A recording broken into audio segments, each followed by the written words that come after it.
Hello everyone, welcome back to my only cooking channel. আজকে আপনাদের করে দেখাচ্ছি ব্রেড ও পটেটো দিয়ে একটি মজার রেসিপি, যেটি বিকালের নাস্তায় ও বাচ্চাদের স্কুলের টিফিনের জন্য খুবই উপযোগী।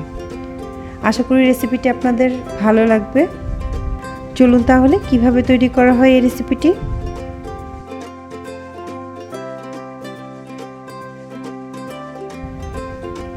এখানে আমি আলু সিদ্ধ করে রেখেছি, সেটাকে ভালো করে স্ম্যাশ করে নিয়েছি যাতে কোনো লাম্পস না থাকে। সেই সাথে এখানে কিছু পেঁয়াজ কুচি, কাঁচামরিচ কুচি এবং ধনিয়া পাতা কুচি দিয়ে দিলাম লবণ স্বাদ মতো। আর এখানে আমি একটু জিরা টেলে নিয়ে সেটাকে গুঁড়ো করে নিয়েছি।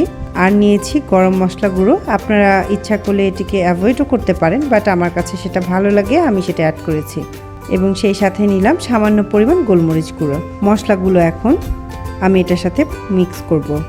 এখন আমি এটাকে ভালো করে ভর্তার মতো বানাবো। এই আলু ভর্তাটা এখানে আমি পাউরুটি আলাদা করে রেখেছিলাম, সেই পাউরুটির মধ্যে সুন্দরভাবে স্প্রেড করে দিব।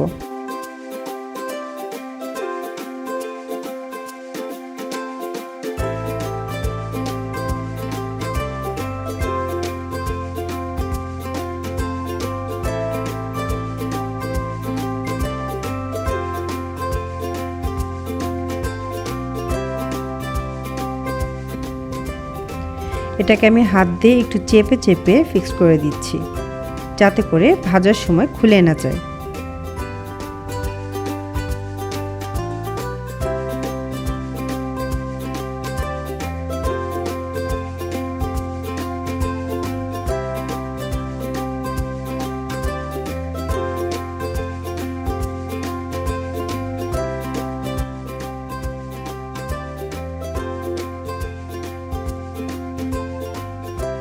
আমি এখানে 2টি ডিম লবণ দিয়ে মিক্স করে রেখেছি।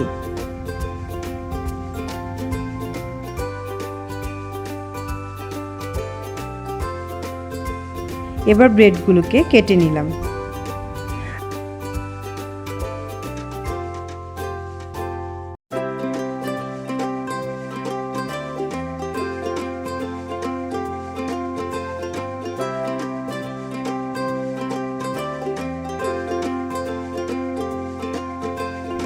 এখন আমি গরম তেলে ডিমে চোবানো ব্রেডগুলোকে ভেজে নেব।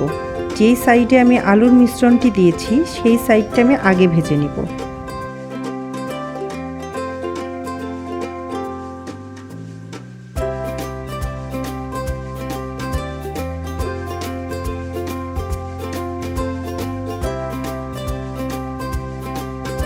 এখন আমি উল্টিয়ে নিলাম।